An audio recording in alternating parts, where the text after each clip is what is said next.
Ms. Myers, can I return to about 2021?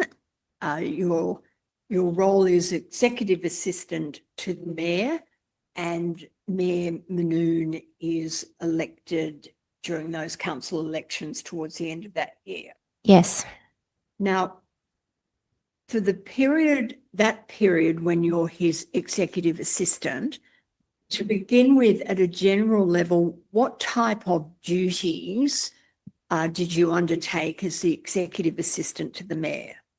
The role is responsible for all the diary management, incoming phone calls, correspondence, returning calls, drafting correspondence, reviewing correspondence, obtaining briefing documents for the mayor, for meeting preparation, liaising with the CEO's office, the executive, and developing and maintaining relationships with those positions, other internal and external stakeholders, community and business stakeholders, and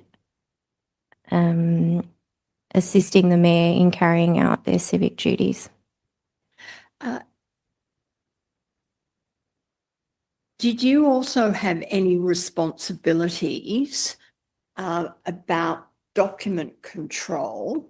And when I say document control, making sure that communications between the mayor and others were either within council or outside council were recorded and also saved to the appropriate document management system of council? Yes, every employee is responsible for that.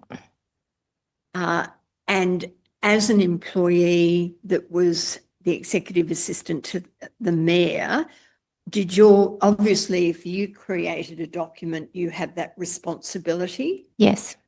What about if the mayor had created a document? Did you have any role to make sure that it was saved in the appropriate document control system? Yes, if I was privy to the document, yes.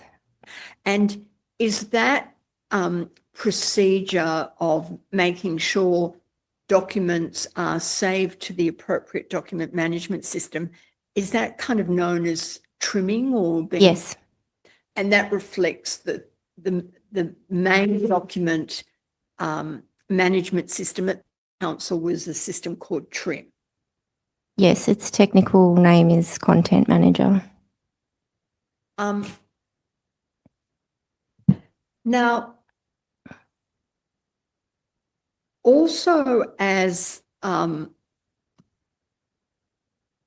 part of your duties as the executive assistant, if there was a matter coming up that the mayor had a role in, did you have a role in either facilitating or assisting the mayor's involvement in that matter? Yes, depending on what the matter was. If it was a set meeting, either external or internal, depending on the content of the meeting or the meeting topic, you would obtain a briefing note from the relevant area within council with any background or critical information that the mayor could be privy to about the matter. So, for example, if a constituent who was seeking for some matter to be raised with the mayor,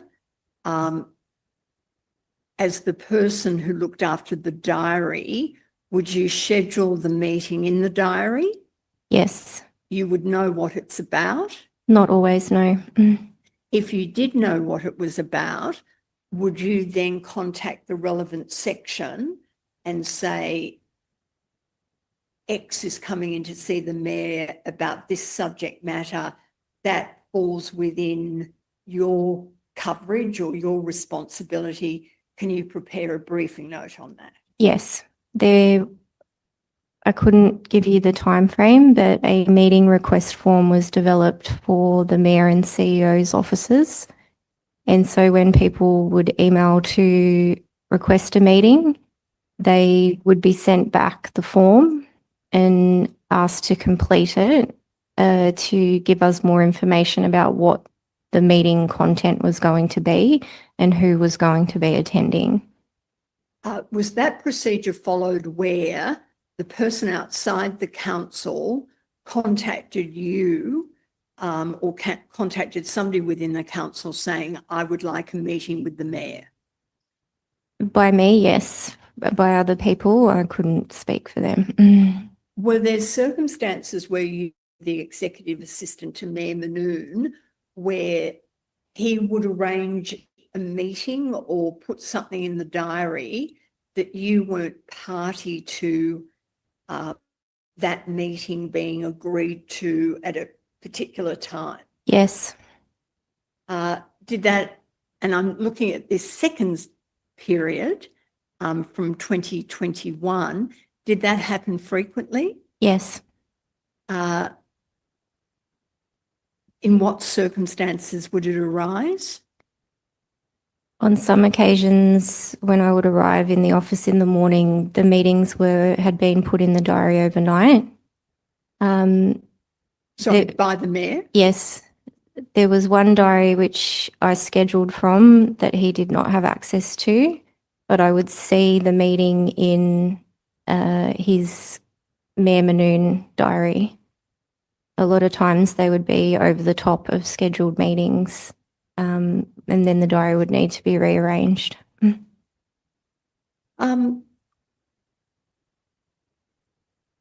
And if, for example, a meeting had been arranged with a constituent about a particular issue and the constituent arrived for the meeting with the mayor, did you have any role in attending the meeting and taking notes? No, only if I was requested to. And that would be a request by the mayor? Yes. I want to ask you about a particular process that the mayor was involved in. You'll recall, I think it was halfway through 2022, the CEO, there wasn't a permanent CEO of the council. There was somebody in the acting role. Yes. And around that time, there was a decision made that there would be a recruitment process for a permanent appointment. Correct. The recruitment for the permanent appointment, it would appear from evidence that the commission's received that it was usual with such a senior position that it would not be a matter just dealt with internally by the council, but an outside recruitment agency with specialist skills would be engaged. That's correct. In the lead up to the recruitment of the CEO, which led to an appointment towards the end of December 2022, do you recall, sorry, I'll start again. The mayor obviously was interested, but also had a role in that recruitment process? Yes, the recruitment of the CEO is the one operational matter that the mayor's office is responsible for. So when you said the mayor's office was responsible for, you as the executive assistant and others played a role in the organisation of the recruitment of the new CEO. Yes. And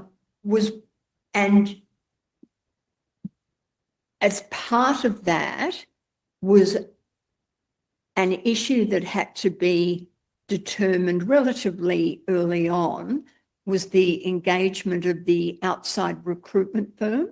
Correct. And how was that done initially? When There would be a council resolution to proceed with recruitment for a new CEO. Usually the resolution would state what steps needed to happen, and that would include some sort of tender process or expression of interest to quote for services for recruiters to put forward their submissions, and then a panel would assess that. The nuts and bolts of seeking expressions of interest, which section of council would do that? Corporate, at that time I think was called corporate services, which changed to corporate support. So they were responsible for that, seeking expressions of interests and getting responses from various recruitment firms. Yes. You spoke about a panel.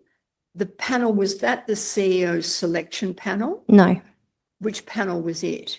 So it would have been a panel of internal staff. It is the only point of the process where other staff are involved, and it's purely to run that formal process to select the recruiter. Once the recruiter, a successful one, had been appointed, their details would be passed on to the mayor's office, and then any other staff stop being involved until the end of the process when a successful candidate has been appointed. All right. With the appointment of the permanent CEO, which occurred in about December 2022, was part of the corporate services area, did they conduct the expressions of interest procedure and come up with a short list? Yes, it could have been a tender process. I'm not sure on which option it was, but from memory, they conducted it and presented to suitable suppliers who could carry out the services. And the two suppliers, were they in a sense on a short list? Yes. And was the anticipated procedure that short list would be presented to, is it the mayor? Yes, and the other members of the recruitment panel, which is made up of councillors. That these are the shortlisted ones, and was it then their decision to which shortlisted firm would be given the contract? Yes. Now, the shortlisted firms at this initial stage, was that short list given to the mayor? Yes. And what happened when that was presented to the mayor? The mayor expressed that he wasn't comfortable with either of the suppliers. He didn't feel he had enough understanding of who they were and what they did. At that point, did he nominate any other supplier? Yes, he had some interest in engaging Blackadder and Associates. Did he inform you as to why he was interested in engaging Blackadder and Associates? Not me personally, but the director who was communicating with him about it, and I believe possibly the other councillors on the recruitment panel. And did you hear what the mayor had said either to the director or the other councillors? I believe it was in written form to the director. It was more about the experience of that recruitment firm, the reach of their networks in attracting suitable candidates, and interest in them doing Hogan profiling on the candidates. And when you spoke about the director, who was the director at that time? Paul Perrott. Now, after the mayor had raised that, what was your understanding of the next stage in the process? Sorry, can I just So you've got corporate services who have done either the tender or expression of interest. They've come down to 2 firms. The mayor has now raised Blackadder and Associates. Is it the tender stroke expression of interest procedure? Oh, sorry. It was abandoned and they redid the process. When you say redid the process, that's the expression of interest stroke tender. Correct. And after that process was followed again, what was the result of it the second time round? 2 suppliers were shortlisted and they actually presented in an online presentation to the mayor and the other councillors on the recruitment panel so that they could get a feel for their experience, what they could offer through this recruitment process, and explain what sort of services they provide from start to finish through the whole process. The 2 shortlisted firms this second time round, did it include Blackadder and Associates? Yes. And after that online presentation by the 2 firms, was it then the process that the panel, consisting of the mayor and the other councillors, would then make a determination about which recruitment agency they wanted to go with? No. So it was purely to obtain their feedback on how comfortable they felt with the presentations from the suppliers. The mayor had asked, could their feedback be, asked Paul Perrott, could their feedback be included as part of the weighting in the tender process? Paul had explained that that wouldn't be appropriate, and they had some back and forth about that, and in the end the decision still remained with the staff who were reviewing the tender. All right. So ultimately a firm was chosen? Yes. Who chose the firm? The tender panel. And sorry, who was on the tender panel again? Was that? There was a procurement officer. I couldn't tell you who the other staff were. They were internal staff. And your understanding is that internal panel selected Stephen Blackadder and Associates? Correct. And after that selection was made, was the mayor informed? Yes. And what occurred after the mayor had been informed? The mayor was informed that they were successful, but the paperwork had not been issued yet to appoint Blackadder and Associates.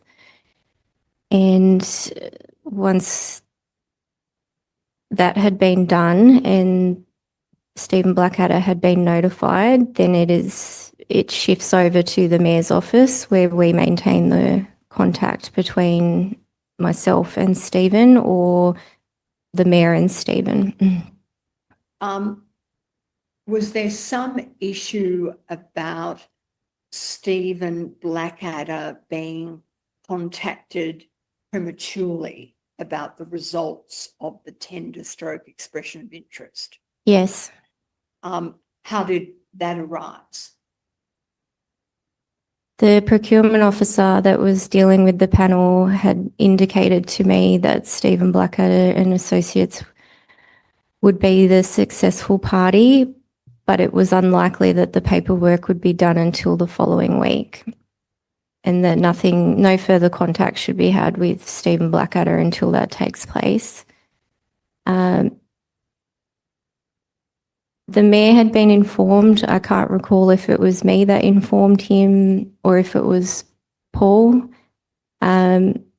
He phoned Stephen Blackadder prematurely to congratulate him on being the successful supplier.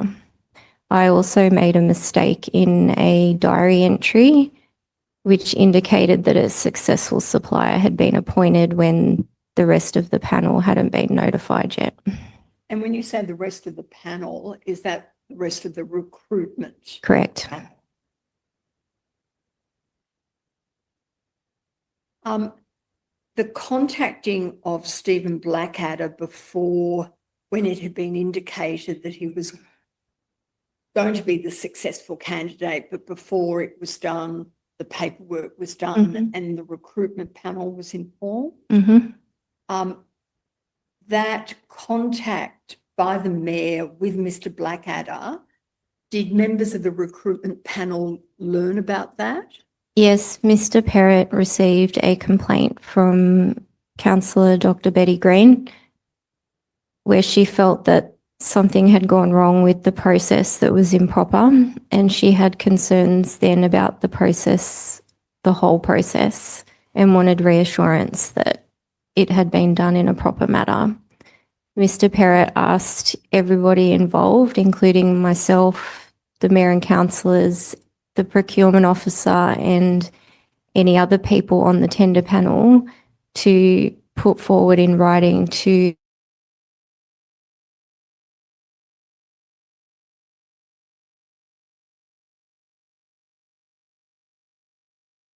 what your contact was, what it was about, and when it happened, so that there could be transparency across the board of who had done what action. And was that, to your understanding, done? Yes. By this time, you had been the executive assistant to Mr. Mannoun for part of the first time he was mayor, and then to Wendy Waller. Yes. During that period, there have been a number of CEOs. Yes. As being the executive assistant to the mayor, you had some role in the procedure of appointing a new CEO when the previous CEO's employment had either been terminated or they'd left. That's correct. The procedure with appointing a CEO, at one point, is there meetings with the panel, the selection or recruitment panel, where they're discussing shortlisted, or they're working out who's going to be on the short list of candidates? Yes, the majority of that work would be carried out by the recruiter. They would receive the full lot of applications. They would make a recommended shortlist and provide that to the panel for consideration. But the other applications could be accessed should the panel wish to see them. That meeting where the panel look at what the list that the recruiter has created for a shortlist, on previous occasions, would you attend that meeting? Yes. And was your purpose in attending the meeting to take notes? Yes. We've seen that what then usually happens is once the shortlist is created, there might be some presentation by the shortlisted candidates. If the panel chooses to do so. On all occasions that I assisted, they selected more than one candidate to present to the council. And then after that presentation, again, there would be a meeting or discussion amongst the panel about who they thought would be the best candidate? Yes, so I can't recall when they appointed Dr. Jackson, if he was the only candidate they put forward. I suppose what I'm getting at, there's this other meeting, the shortlist meeting. Would you attend it? So the candidate presentations are to the council as a whole during a formal council meeting. So that's the only time this absolute last shortlisted candidates, ranging from 1 to 3, would present to the council as a whole. But after that, the panel have to get together and decide, I think X is the best candidate and should be offered. Not the panel, no, the council as a whole. Right. What I'm asking is, at any stage leading up to the actual appointment of the CEO, did you have to attend another meeting where you took notes? It would vary. It depended on what stage they were at with the recruiter.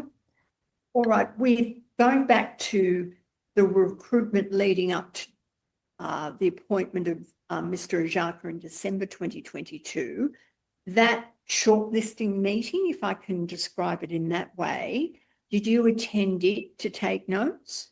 No. To your knowledge, were any minutes or notes taken through that meeting? Not that I'm aware of. If there were, I would assume that Mr. Blackadder took them. If Mr. Blackadder took them, was there some kind of procedure where they would eventually be trimmed? Not necessarily, no. Now, I want to move to a different topic, and this is roughly around April 2024. Mm-hmm. You've given evidence that at this time you had shifted to City Futures. Yes. But because the executive assistant to the CEO had gone on long personal leave, you had gone back to be the acting executive assistant to the CEO. Yes. And that was Mr. Ajaka. Yes. Before you moved to that acting role, had you had many dealings with Mr. Ajaka? Yes. So through the recruitment process on the day of the interviews for the CEO role, preparing anything that he required before he commenced at council, and then liaising with him during the rest of the time between his appointment and September 2023 with him or his office for any matters that arose. During this time, Shane Mallard and did you communicate through on occasions by sending text messages to each other? Yes. And many of those, not only between yourself and Mr. Mallard, but between yourself and other people, have you kept those? Yes. Right. I want to ask you about some messages that you've exchanged with Mr. Mallard, and they appear to commence around the 8th of April, 2024. By that time, had you moved to the acting executive assistant to the CEO role? Yes. Would document INQ.050.001.00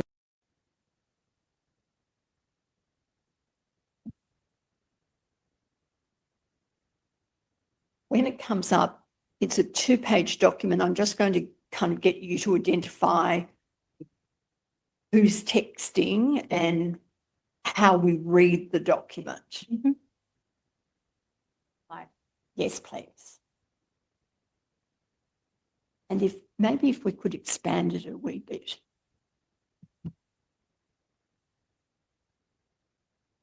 Bigger? Yeah. Sorry. Oh, and I'm sorry about that. Now, this particular text message, and this is probably more for my benefit than anybody else in the room, but you can see that there's some blue writing in a blue box. Yes. Who's written that? I wrote it. All right. And then if we just go down, then there's some more blue writing. Again, that's you. That's still me. And then if we go across the page, there's more blue writing, and then we've got on the left-hand side in black, call her in and talk to her. That's Shane. All right. If we go back to the first page,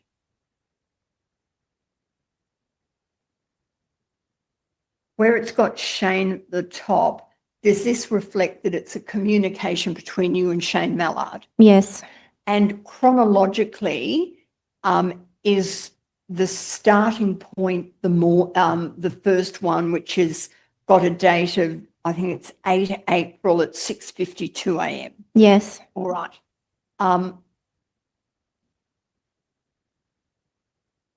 Now, I'll just take you through this quickly. So you send a message to Shane Mallard, not sure I'm mentally prepared for today, but he goes, Ned has gone into overdrive and I believe he has told his office to take the lead. And then if we move up, and again, no. Oh, sorry, I know it's my fault. Can you bring up that section which has got Betty Bustani? Now, what's that? That is a screenshot image of an email from Betty Bustani to myself and another colleague. Right. The other colleague, that's Maria somebody. Maria Gimilaro. And what was her role? The Executive Support Officer to the CEO's office.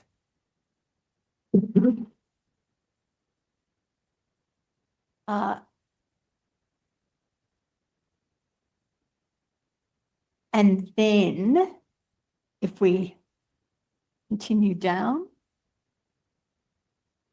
can I just stop you again, helping me? That's an emoji with a thumbs up. And that's Shane. So that's Shane doing Yes. that. And then maybe if we go to the next page, that's you again. Won't be taking orders from Betty. Yes. Then if you can just read that to yourself, and at the end of that blue box, I think you refer to hostile takeover begins. Yes. Then keep on going. Shane says, call her in and talk to her. And then I'll come back to this. You have a final message. I will, but I know it's coming from Ned. Yes. All right, can we go back to the beginning? Where you send the message to Shane that Ned's gone into overdrive, I believe I believe has told his office to take the lead. What was that referring to? That I was being directed by Betty and to do things that should have just been a normal duty, but it was in reference to a broader issue where there was a lot of direction coming from the mayor's office. When you say direction from the mayor's office, you've identified Betty Bustani. Did you include her in as part of the mayor's office? Yes. Who else within the mayor's office? Nazan Bedget, his EA. Sorry, what was her name again? Nazan Bedget, his executive assistant. And when you say being directed, would you receive emails or phone messages directing you to do something? Yes. At the bottom of that blue square, you see, you state, I believe, has told his office to take the lead, ... And then if we then look at the Betty Bustani screenshot, that she refers to just chasing the meeting which was to be booked with CEO. Naz has now trimmed to you, Lauren. It was with Deb before. Please action urgently on Monday. So the particular direction that you were referring to in the above blue message, was this to book some kind of meeting with the CEO? Yes.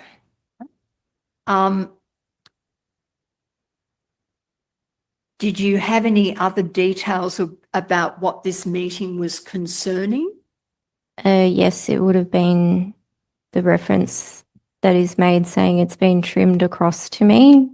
It would have been reassigning the meeting request from the Mayor's EA's container to myself. And does that mean that you now have to organise the meeting? Yes. And were you told at that stage what the meeting concerned? It would have been in the information that was assigned to me in the records management system. So either a meeting request form or an email stating what the content of the meeting was. Do you remember what the content of the meeting was to be? No. And then if we go to the second page, please. You say, I won't be taking orders from Betty. She needs to work on how she asks for things from people. Now,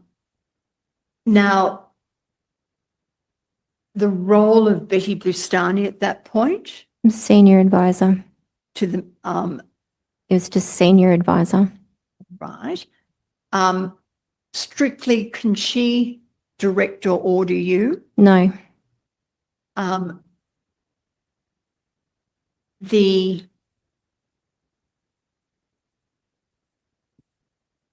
screenshot that that I had taken you to on the first page, was your construction of that it was some kind of order or direction from her? Yes. Was that the first time she'd done that, or was it? Yes, when I had been in the CEO's office, yes. And then you talk about there are more emails from Nazan, as well as instructing her, Maria. I think the her is a typo. Okay. To send diary appointments for the mayor and the CEO. And then you've got, again, an emoji, which is, I think, is that a smiley thing? Smiley one? Yes, but not entirely. Oh, okay. It's a smiley one, but with reservations, is it? It's melting into the ground. I'm sorry? It's melting. Oh, I see. It's melting. Need a glossary, an emoji glossary. And then you've got hostile takeover begins. What did you mean by that? Because appointments were being requested to be dropped into the diary for the CEO, which was not the normal process.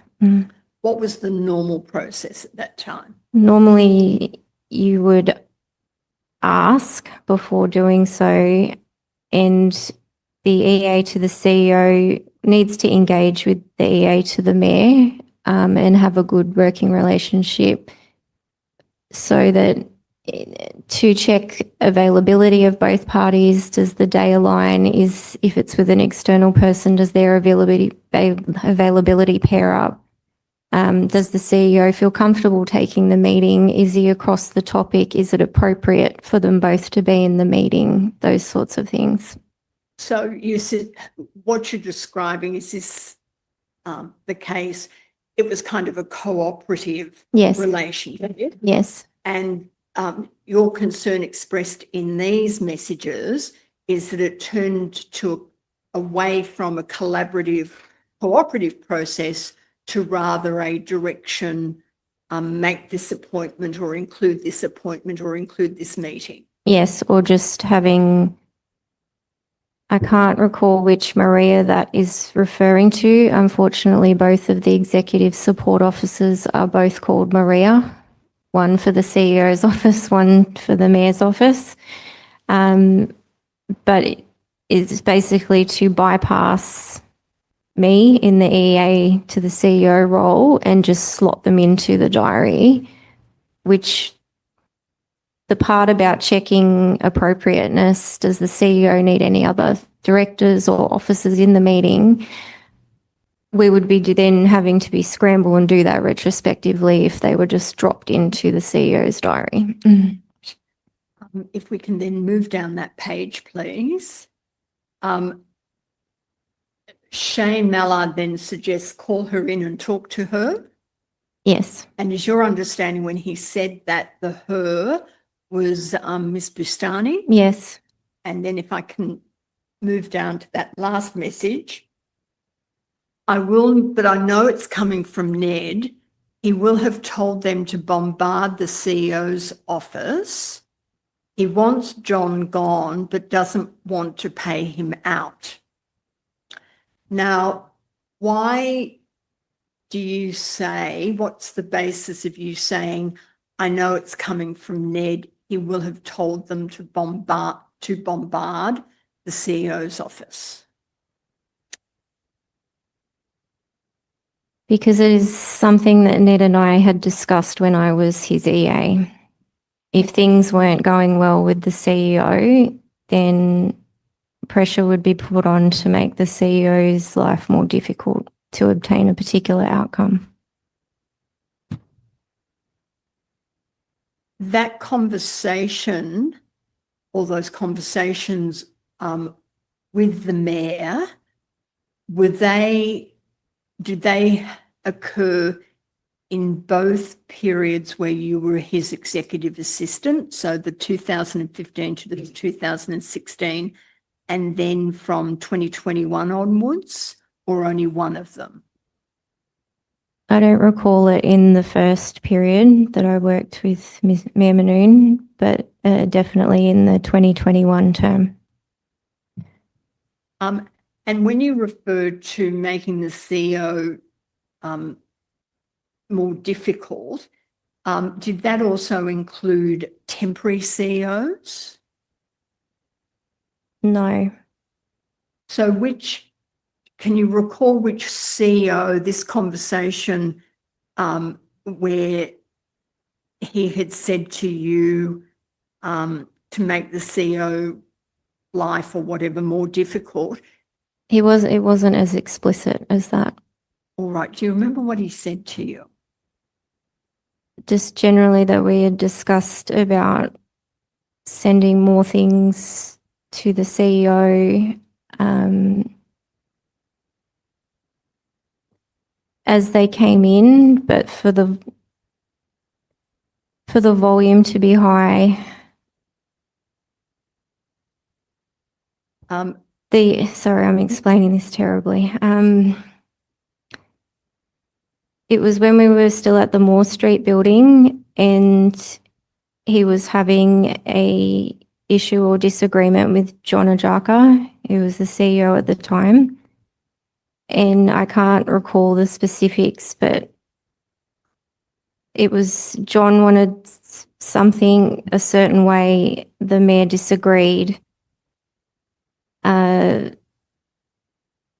about the way something should be done, and the discussion between the mayor and I had been, well, we will send everything that way, and it would become apparent very quickly from the volume that then they could renegotiate the way that this particular matter or whatever it was that we were discussing would be done.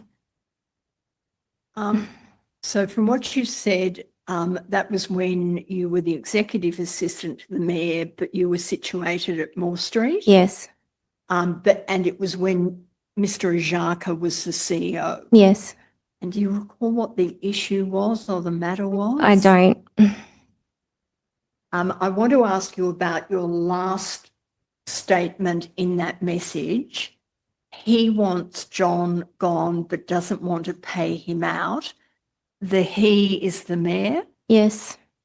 What did you base that statement on? A previous discussion that I had had with the mayor. Can you recall roughly when that occurred? When we were still at the Moore Street building, we touched on it briefly. There may have been further discussion. There was further discussion when we were at the Civic Place building, but I can't recall if it was before or after I sent this message, the Civic Place discussion.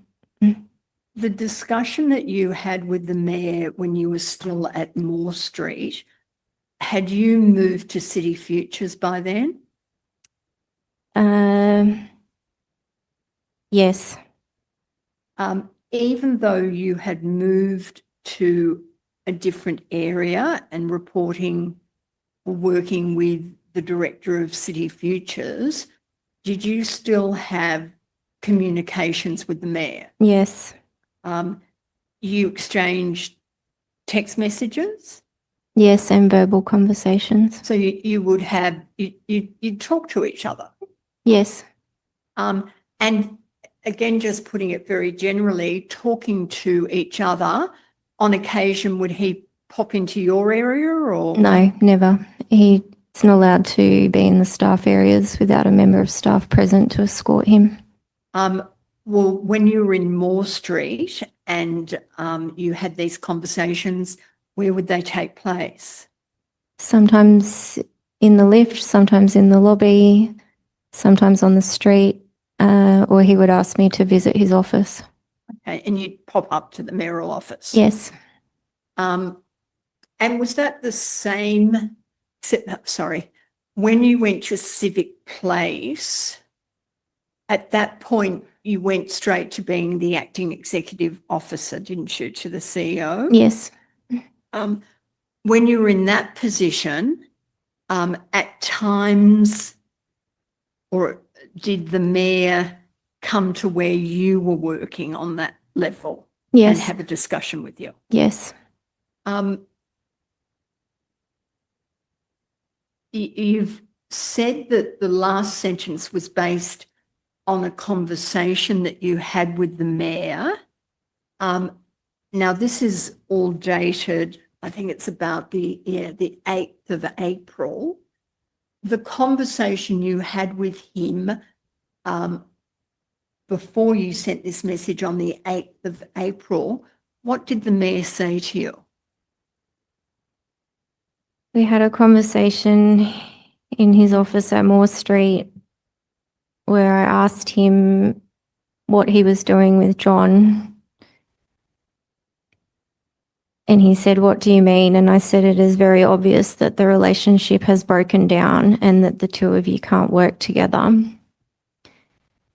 And I asked him if that was the case, if he could manage to rein in his feelings until after the election, because the staff were change fatigued and we had had a revolving door of changes in leadership, and for stability of the organisation, if he wanted to proceed with moving towards the termination of John's employment, could he manage to hold off until after the election? The mayor made comments that Mr. Ajaka wasn't doing what he wanted to do with the budget and that he was refusing to make the hard decisions.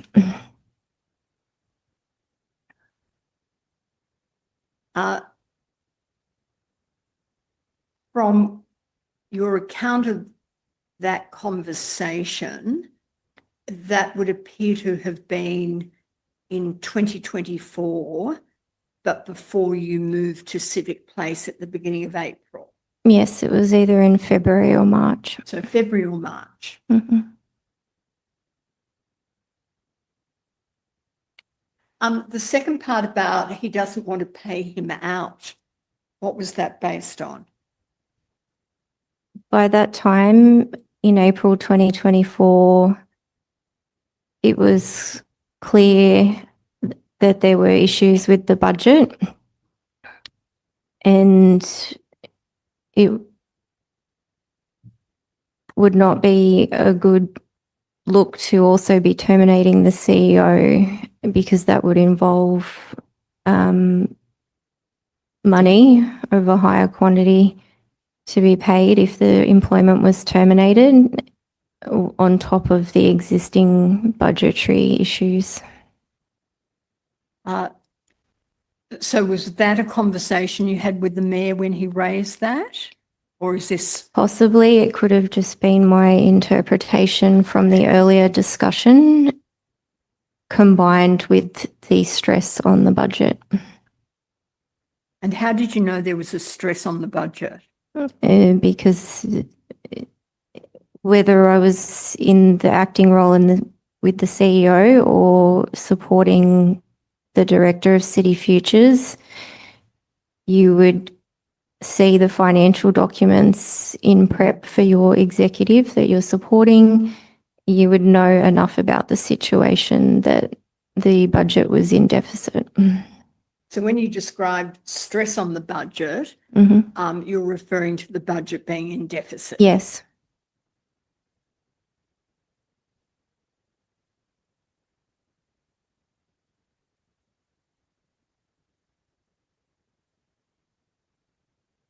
Excuse me for a minute.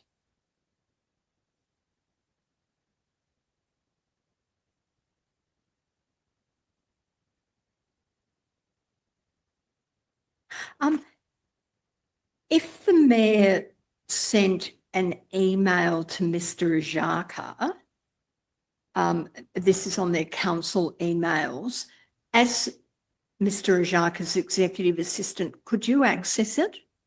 Yes. Now, I want to ask you about events which arise round the 12th, commencing round the 12th of April. Would document OLG.001.001.0310 be brought up?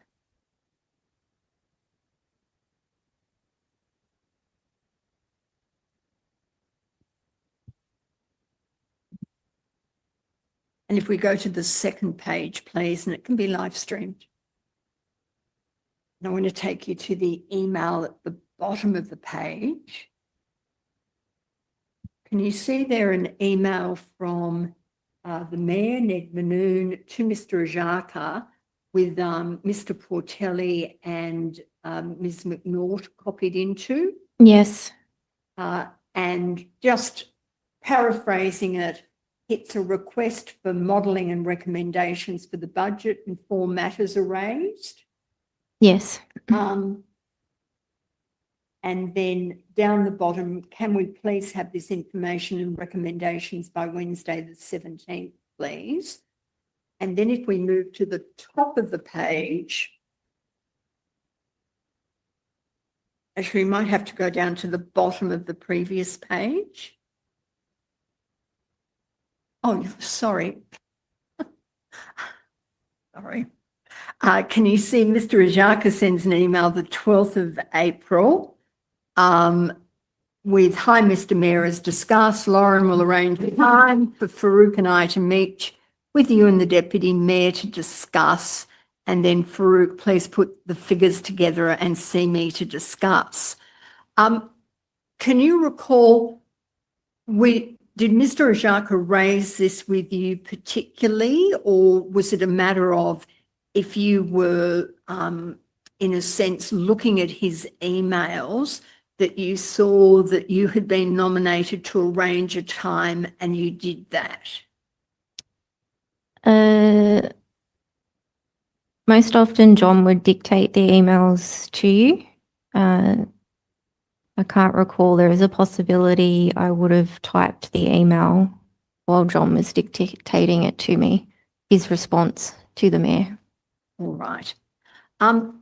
The email, the first one, which I took you to down the bottom of the second page from the mayor, did you have some communications with the mayor about that email? Yes.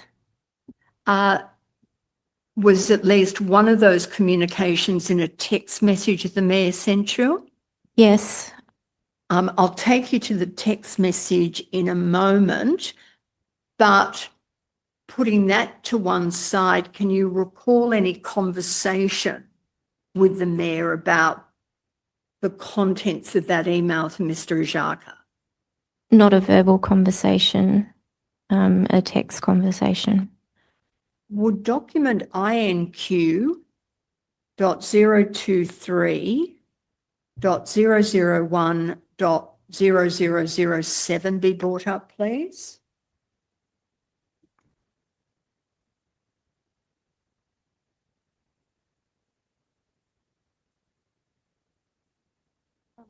Yes, please. Now, these are text messages that you're exchanging with Mayor Ned. Yes. 12th of April at 9:26 a.m. Good morning. Please make sure John treats my email that I just sent with the importance it deserves. Yes. You do the thumbs up. No, Oh. I've written the blue bubble Okay. and the mayor has thumbs up Okay. So reacted. I don't understand this, but anyway. You must have a Nokia from the 90s. It's McDonald. Oh, I see. So, but you respond, good morning will do. He's just gone into AIRC and then tone and pitch of an email perfect. And you've done the kind of the okay signal. Mm-hmm. And then the mayor gives you the thumbs up. Is that how it operates? Right. And then you get another message from the mayor. He will still lose it. He will hate this. Now that the budget is at 5 million deficit, it's the right time for us to provide suggestions. Now, taking you back to the top, which is, please make sure John treats my email that I just sent with the importance it deserves. Was your understanding that email was the email I just took you to, which the mayor sent at 9:23, where he requests modelling and recommendations on 4 points? Yes. When you replied as part of your message, tone and pitch of email perfect, what were you referring to then? Why did you say that? Because I had had many discussions previously with the mayor where I was very critical of the way that he spoke to staff, in particular the CEO, no matter which CEO it was, the executive team and some managers. His language in his emails was often could be perceived as insulting or demeaning or disrespectful. So I was commending him that on this particular correspondence, he had done a much better job than other examples I had seen in the past. And then the mayor's response, he will still lose it. He will hate this. You read that as the he was a reference to Mr. Ajaka. Yes. And then now that the budget is at 5 million deficit, it's the right time for us to provide suggestions. What was your understanding of why the mayor predicted that Mr. Ajaka will still lose it? He will hate this. I didn't really have a view on it. I think that was more the mayor's perception on how he felt his email will be received.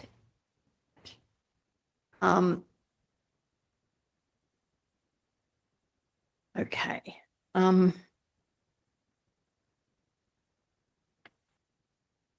Now, the email foreshadowed a meeting with the mayor, Mr. Ajaka, Mr. Portelli, and also Deputy Mayor McNaught. Yes. Now, after seeing the email exchange, and I think you were volunteered as the person who was going to organise the meeting, did you set about trying to organise a time for those 4 people to meet? Yes. And did that include exchanging some text messages with Deputy Mayor McNaught? Yes. Would document INQ.023.001.0006 be brought up, please?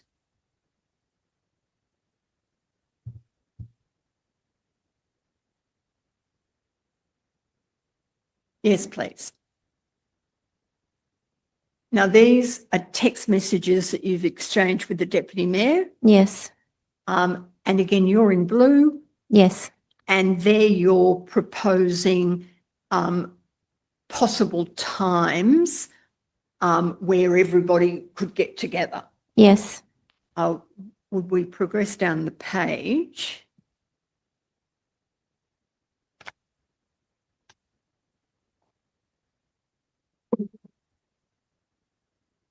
Excuse me, can you just... Right. And again, so you respond, oh, sorry, she responds with her times and you then thank her. Yes. Now, that was on the 12th. On the night of the 12th, did you run into the Deputy Mayor? Yes. Where was that? In a social setting. So not a council No. setting, social setting. Yes. And did you have a discussion with the Deputy Mayor at this social setting? Yes. Did you discuss, if I describe them as the budget modelling emails? Yes. What did the Deputy Mayor say to you? She approached me and raised the topic and asked if I had any idea why the Mayor had copied her in to the email. She seemed surprised, and I asked, did you not know about it before it was sent? Or something along those lines. And she expressed that she didn't. And I told her he would have copied you in because you're the Deputy Mayor. And she said that she had concerns about what the Mayor was proposing in the email. And I encouraged her to speak with the CEO.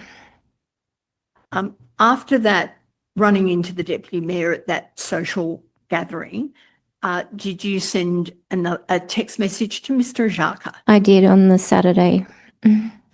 Would document INQ.023.001.0008 be brought up, and it can be live streamed?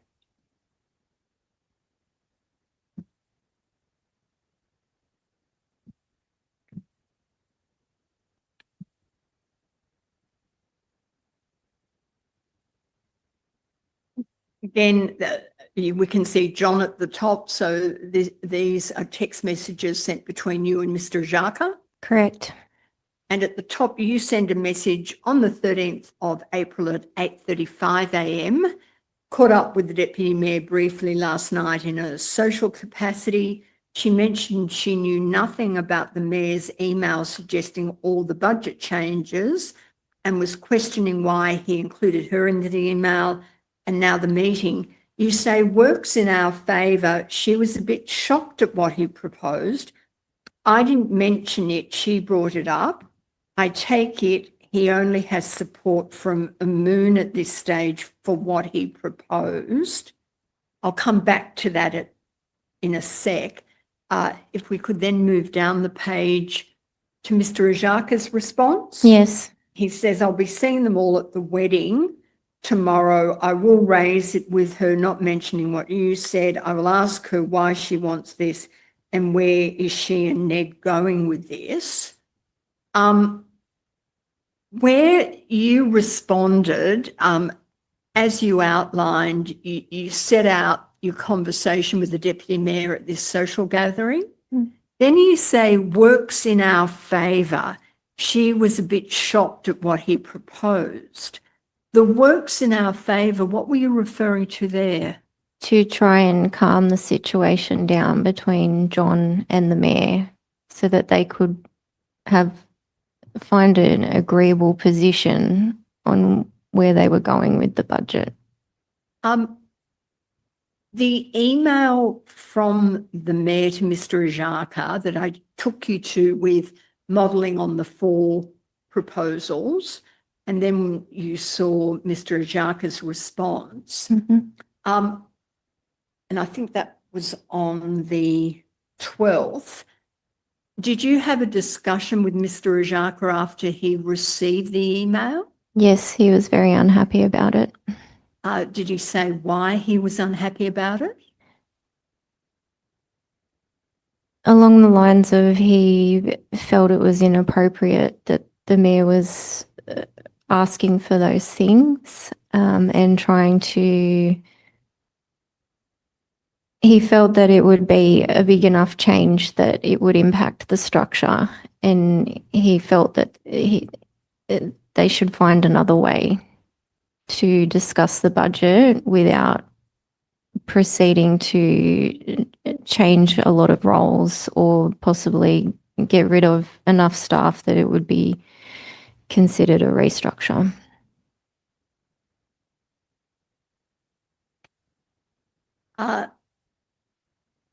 Your last suggestion in that message, I take it he only has support from Mannoun at this stage for what he proposed. The reference to Mannoun, that was to another councillor? Yes. Another councillor who represented the Liberal Party? Yes. All right.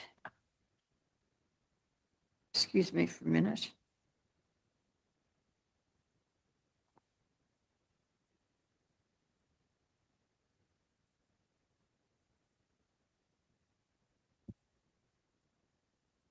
Now, on the 15th of April, did you receive further communication from Fiona McNaught? I can't be certain on that date, but yes, there was more correspondence between us about this.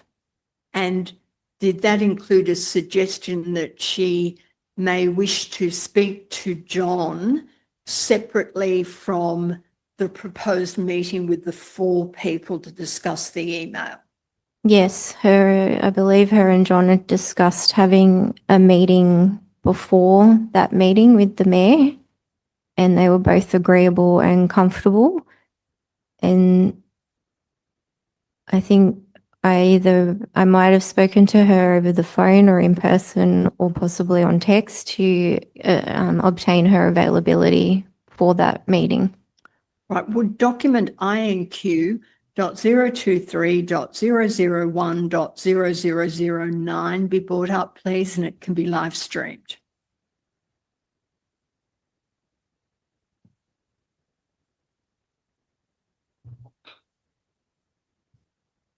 The blue are messages you're sending the Deputy Mayor, Yes.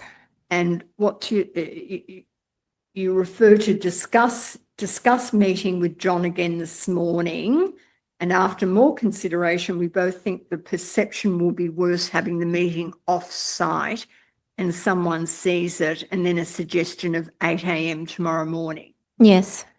This proposed meeting, was that the one that was going to be between Mr. Ajaka and the Deputy Mayor? Yes, and Mr. Ajaka had indicated he wanted Farouk Portelli to attend it as well. Right. Then if we just proceed down this page, you say you're welcome to come and see the CEO on any matter, so it wouldn't be out of place if you were seen dropping in. And then you make a reference to that there was some citizenship ceremonies that day. And the reference to Nazan, that's to the executive assistant to the mayor? Yes. And then the Deputy Mayor responds with, let's do 8 a.m. because I think both Ned and Naz won't come in before citizenship. That's good. Mm-hmm. Now, so that means that there was proposed on the morning of the 16th of April a meeting in the CEO's office of Mr. Ajaka, the Deputy Mayor, and also Mr. Portelli. Yes. To your knowledge, did that meeting take place? Yes, it did.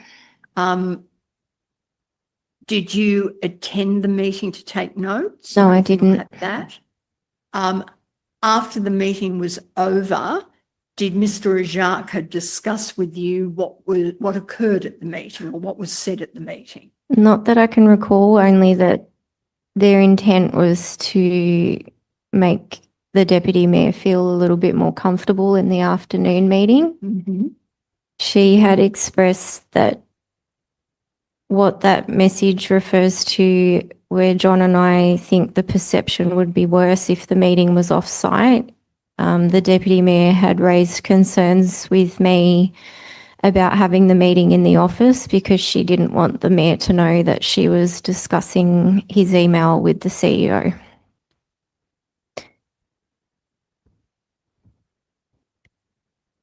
Can you recall anything else Mr. Ajaka said about that meeting? No, just that I can't recall any specifics.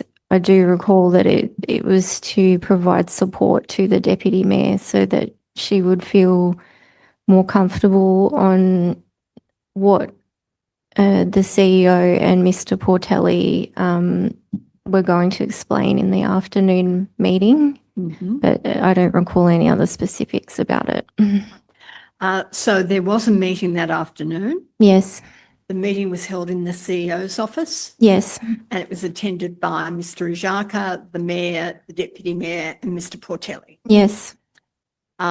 Before that meeting was held, did Mr. Ajaka say to you anything about what his position was going to be at the meeting?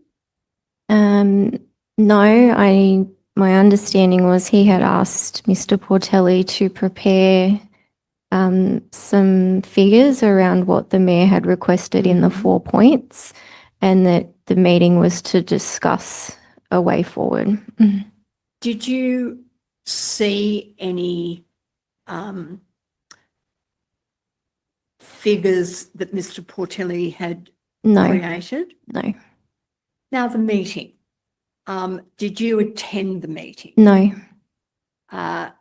It was in the CEO's office. Yes. Would you remind me, please, where was your office or desk in comparison to the CEO office? If I'm sitting at the desk, the entryway to the CEO's office is on my left, and there is a small window to my left as well, so that if the CEO stands from his desk, he has an eye line to the assistant should the door be closed and he needs to signal you to come into the office. Where they were located in the CEO's office was also where the window was, to the left of the window and behind another wall. So there's a big boardroom table in there. So I could not visually see them. All right.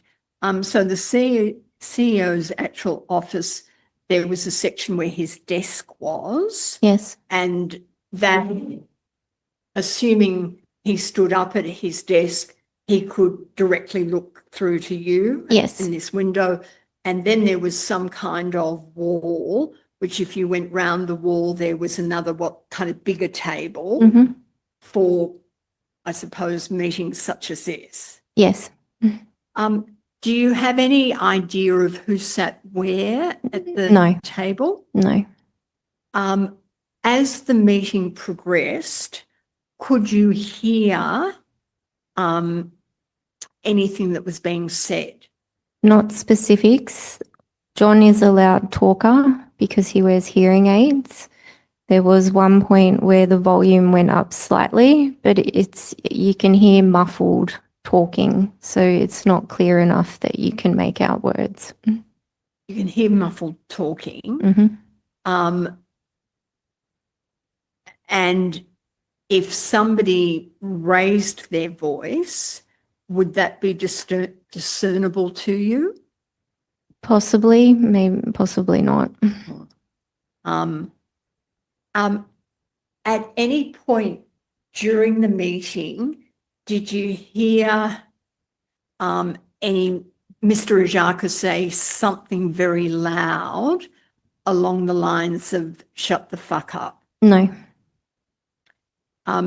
You said that you did recall at one stage a voice being raised. Yeah, which was not unusual for John. Sometimes he's louder than he probably needs to be. I always assumed it was because of his hearing aids. So you weren't concerned at all about it? No. When you heard a voice raised?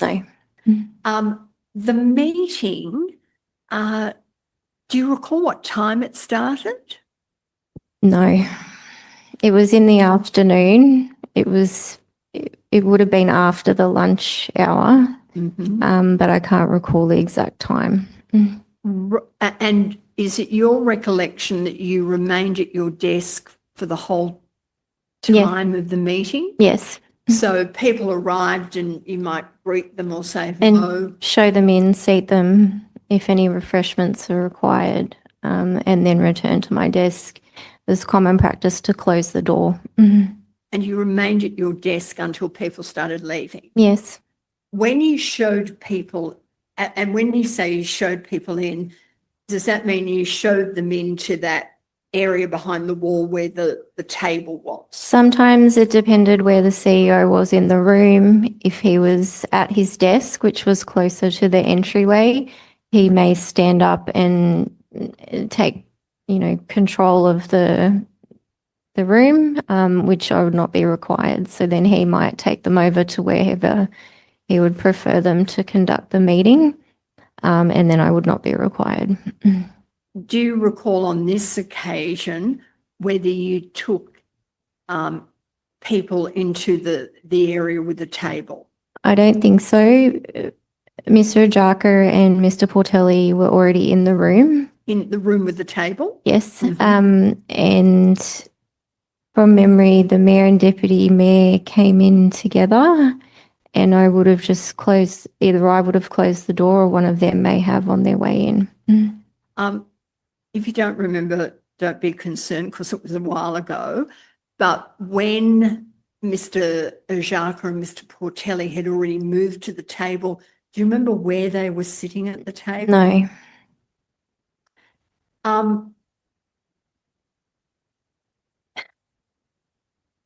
Roughly, how long did the meeting last?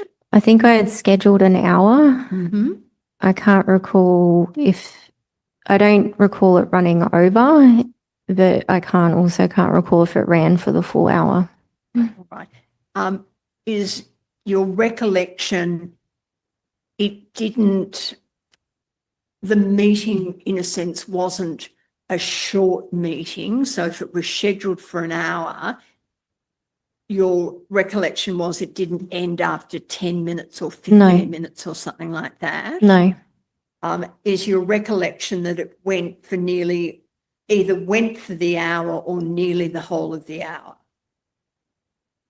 I can't recall. But you don't have a recollection of it, in a sense, finishing abruptly after a relatively short period of time? No.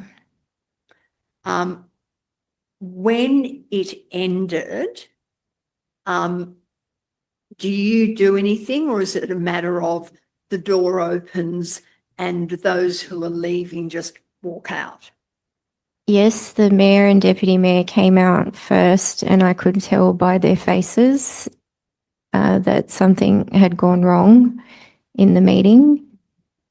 So they came out together? Yes. And they went to leave to walk back to the mayor's office. I can't recall if the mayor said it verbally or if he texted me that when I had a moment, could I come over to his office? And I took that to mean he would tell me what happened in the meeting. I didn't go over there straight away. John remained in with Mr. Portelli for a little bit longer. He came out and he said to me something along the lines of, I did something quite bad. And then he told me about the language he had used with the mayor. And I think I said, oh, that's not good. And he said I shouldn't have done it. He just kept goading me over and over. And every time I tried to talk, he kept talking over me. And he said it just pushed him too far. And that was what he said. And he said he seemed remorseful and knew that he should not have conducted himself in that manner. And that was I think the end of the discussion about it. Can I just pause there? When Mr. Jacques came out and said something along the lines of, I did something bad, the conversation you had with him, was that where you were still at your desk? Yes.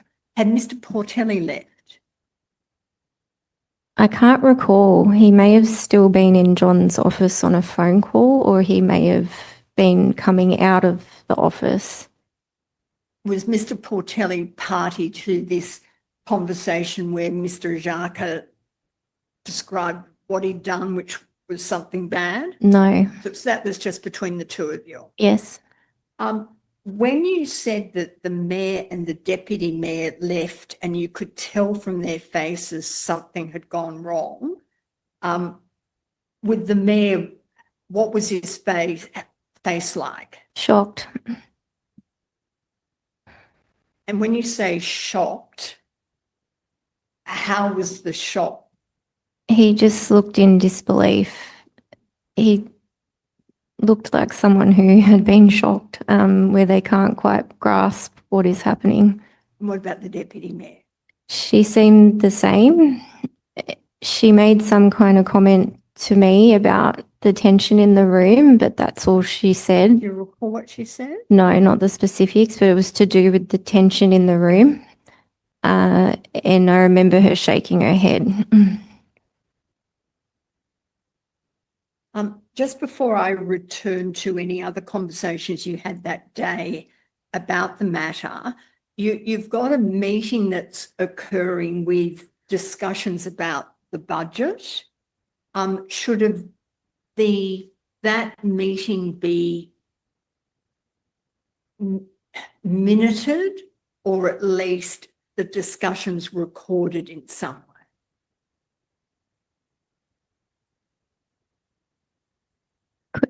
Could be either or. It's up to the CEO. It's his meeting whether he would, if he wanted notes kept, he would have called me in to take them. He may have made his own notes. He may have asked Mr. Portelli to make notes. It's their discretion. I understand that your answer is it's in their discretion as to who takes notes. Or if they want them at all. That was going to be my next question. So it's up to the person who called the meeting. Is this your understanding as to whether notes of the meeting will be kept? Yeah, it would depend on the formality of the meeting. If it's an internal meeting, it may not be necessary. If it's a working meeting where it's a discussion rather than official actions being agreed to.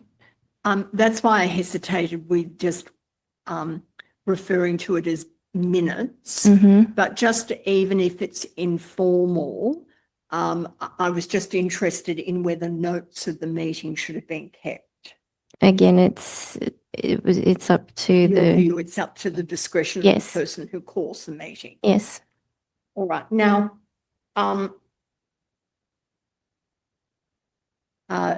you had the discussion with Mr. Jacques at your desk, and I think your account of it was that you responded, "Oh, that was not good." Yes. Did you provide any suggestion to Mr. Jacques at that point about what he should do? I can't recall. If I did, it would have been to apologise. You can't recall whether you said that? Not the specifics. I do just remember the first part where John explained to me what had happened. He did say something else to me at the end. I cannot recall what that was.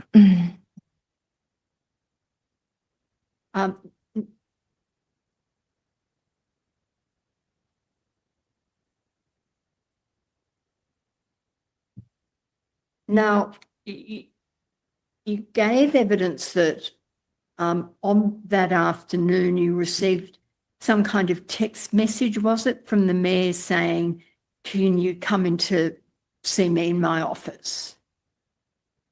Yes, I can't recall if it was a text or if he had said it on his way out of the CEO's office. If you have a moment, come across. Later on in the day, I think John I can't recall if he had another meeting after that meeting or if he had to go to an off-site meeting. But I did go across to the mayor's office and he was in there with the deputy mayor. There were other people in the room. I can't be certain who they were. And I just listened rather than engaging in discussion because I wasn't comfortable speaking in front of the other people in the room. The other people, can you recall, were they other councillors or did it include other members of staff? I don't recall. It could have been a mix of both. And during this, I'll describe it as a meeting, but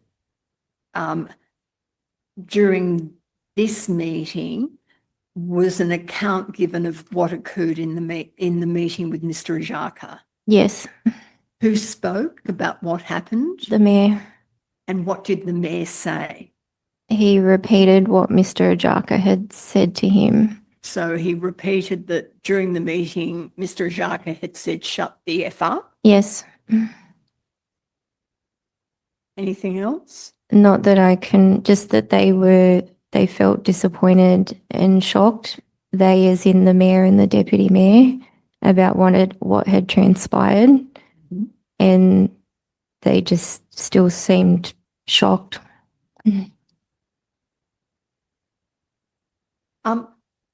Was there any discussion about what prompted Mr. Ajaka to say those words?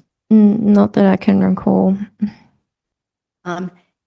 You knew, because you saw the emails, that the meeting was to discuss the budget and the deficit stage at that point, Yes. and particular matters that the mayor had identified to try and get the deficit. The results of discussing that at the meeting, or? Not that I can recall.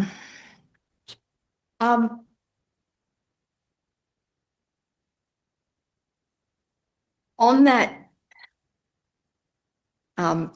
we all know how organisations operate. Was it your impression that shortly after what had occurred at the meeting started to spread through the offices? Yes. Do you recall the next day, the 17th, exchanging some email, sorry, I keep on calling them emails, text messages with Mr. Mallard? Yes. Would document INQ.050.001.0017 be brought up, and that could be live streamed?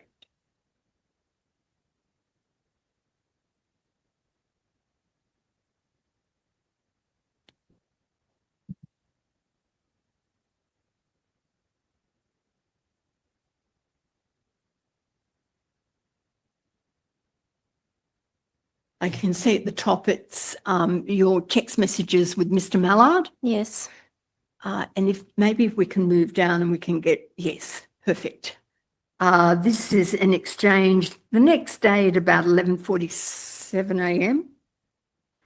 And this is Mr. Mallard saying, I've just heard, but shocked by what the CEO just told me about City Futures and the mayor.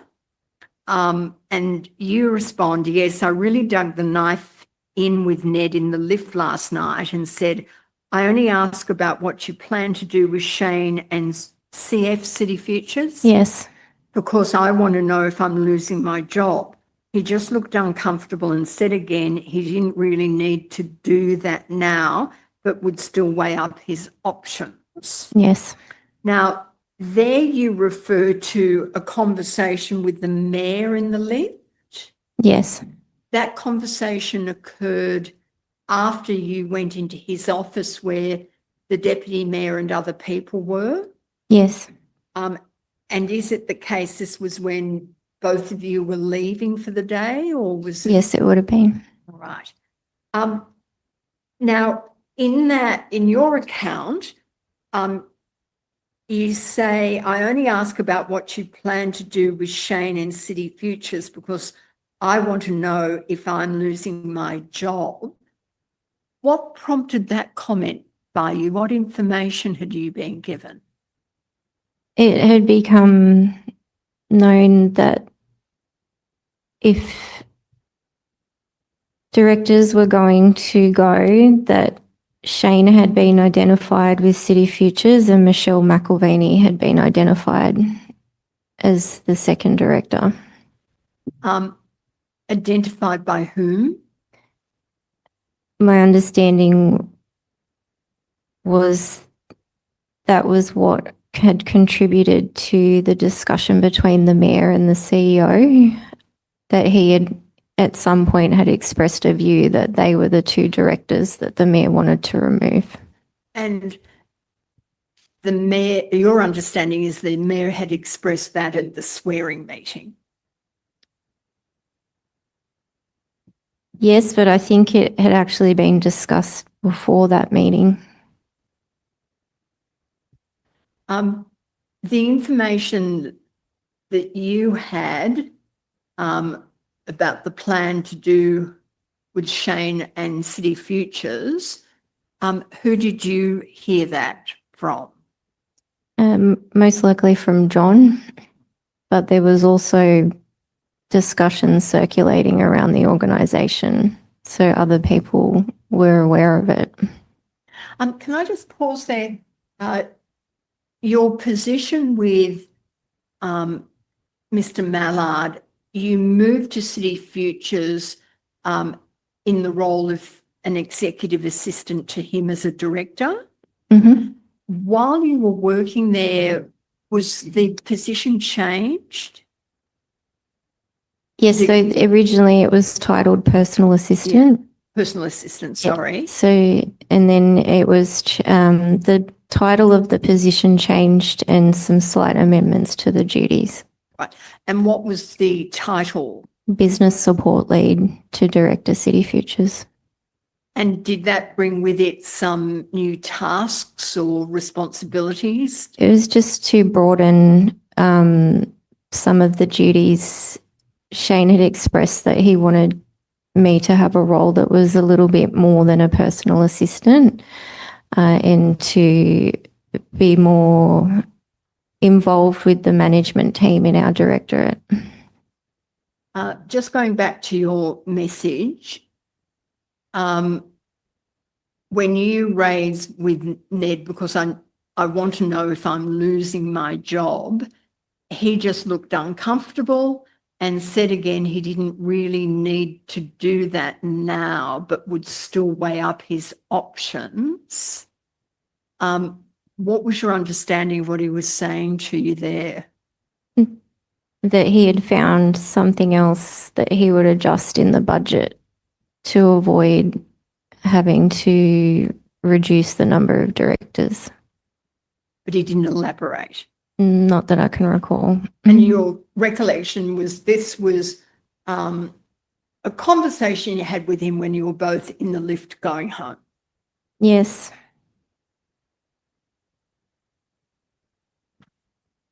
Now, excuse me.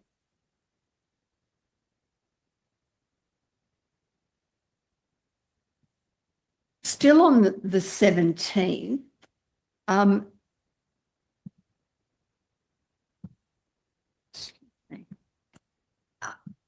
did you have any conversation with the deputy mayor about what had occurred at the meeting?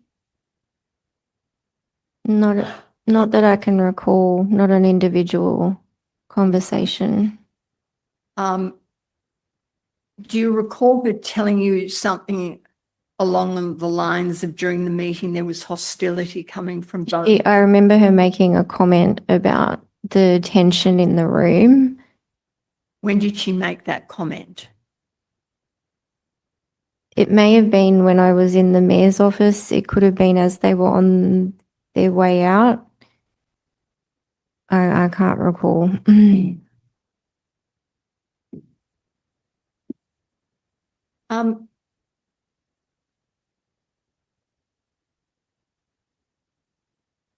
Excuse me.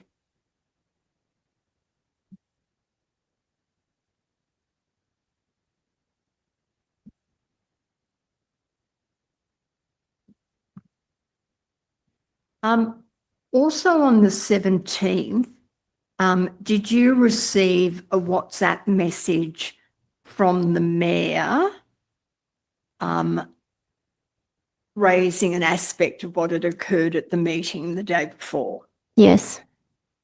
And again, to help me, you exchanged text messages, but you also exchanged WhatsApp. Yes. They're separate. Yes. But is your recollection that you received a WhatsApp message from the mayor? Yes. Would a document to begin with INQ.023.001.0010 be brought up, please? And it can be live streamed.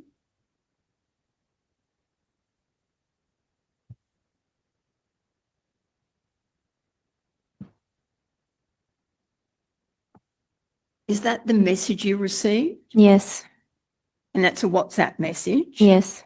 And again, helping me, looking at that message, is it a link to some kind of other video? Yes.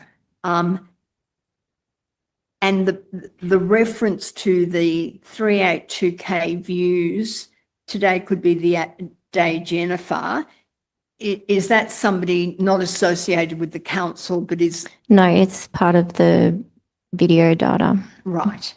And to get the video, you click on The link, yes. the link. All right. Could the video be brought up and played, please? INQ.023.001.0016. Yes, please.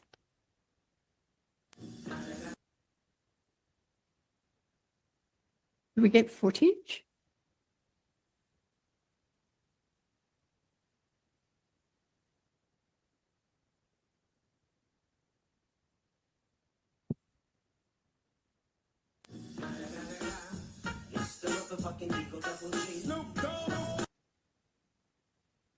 It's very quick. Could we just play it again?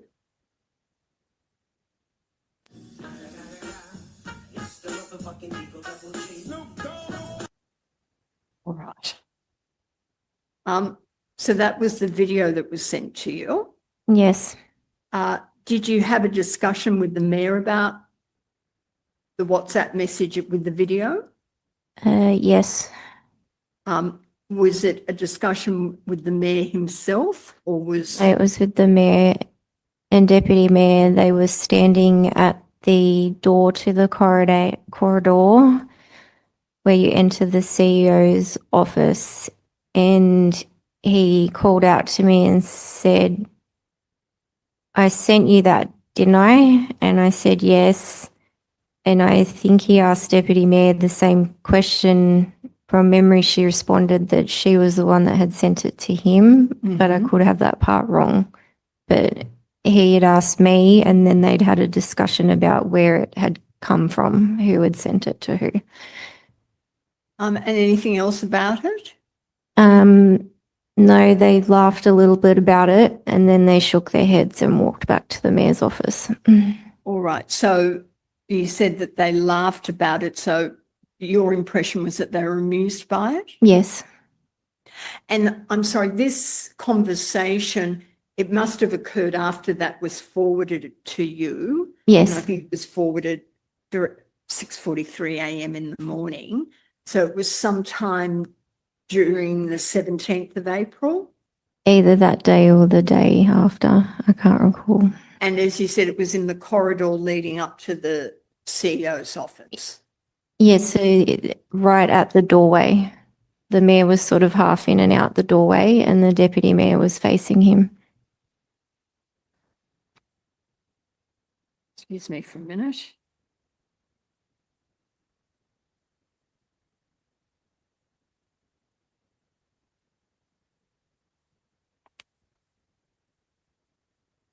Now, after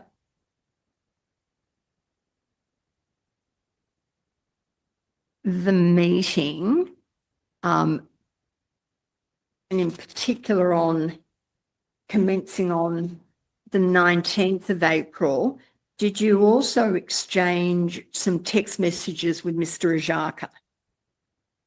Yes. Would you bring up INQ.023.001.0011?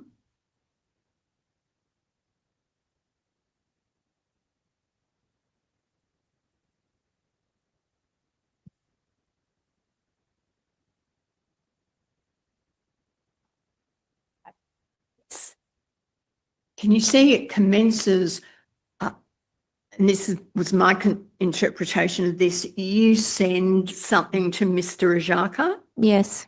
And sorry if you in the blue square who said this has been posted on just about every community page in Liverpool by Mr. Ristevski. Yes.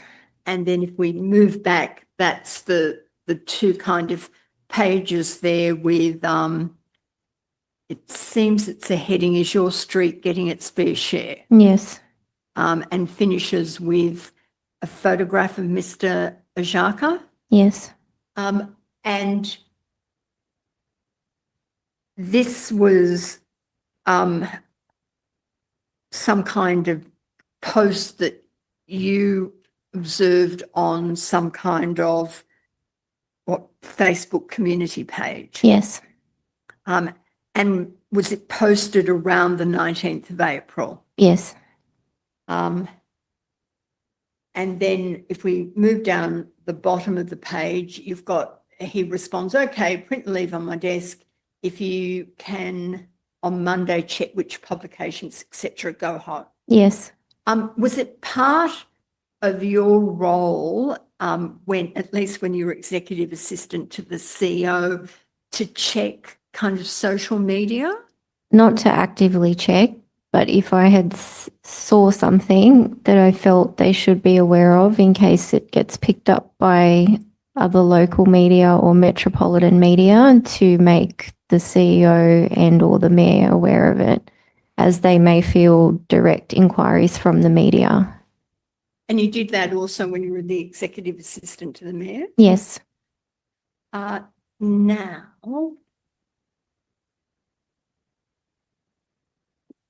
if we then go to the second page, now this is a message that you send.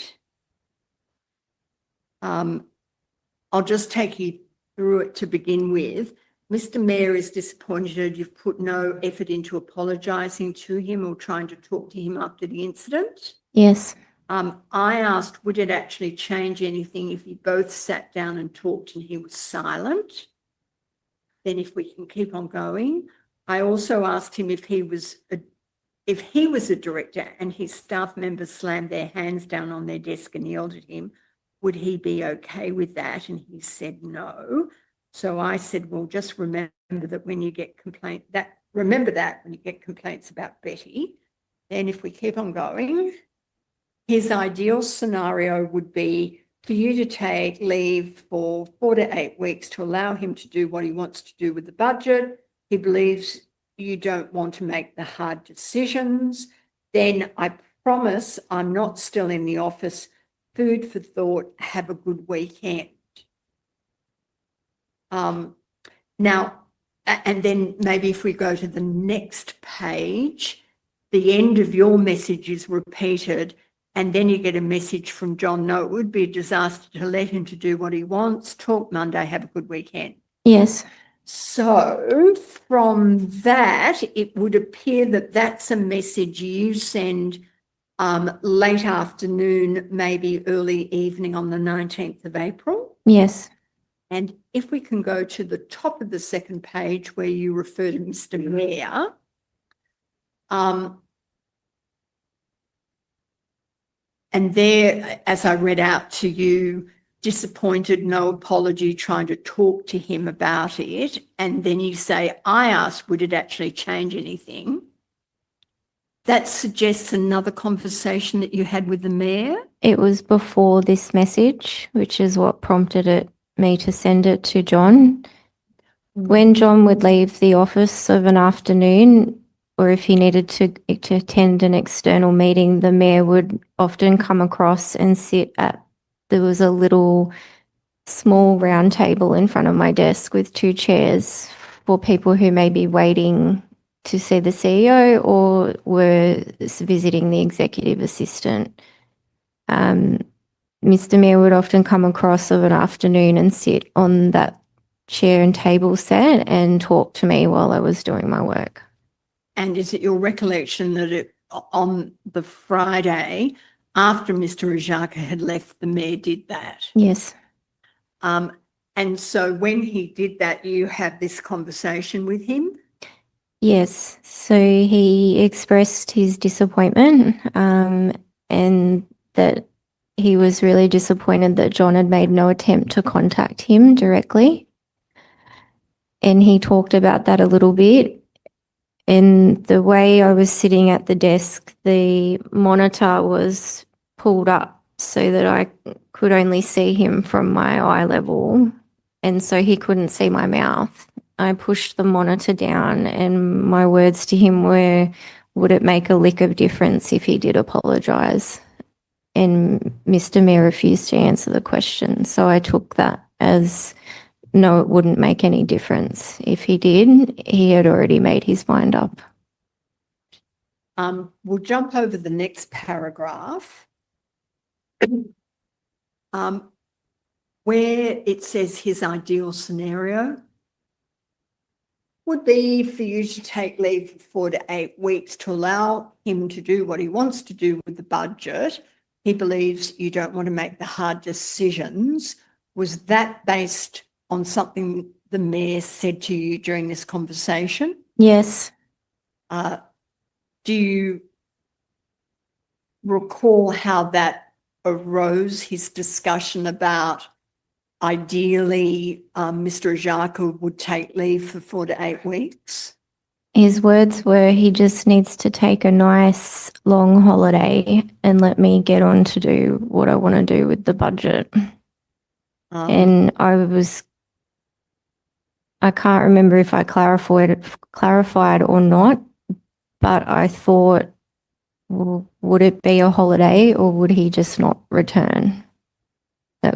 I thought that to myself, but I remember asking how long he would need to take leave, and the mayor had said roughly between 4 and 8 weeks.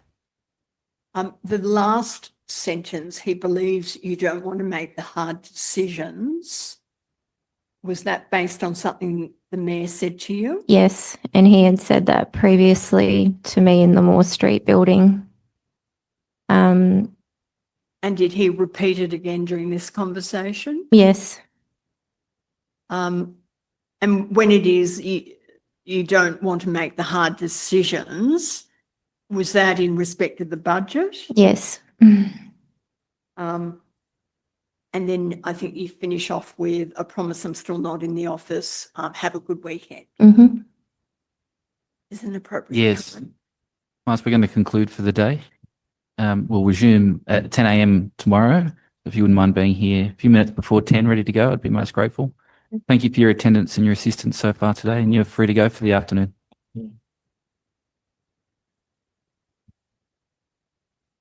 Is there anything else to do this afternoon? No, thank you.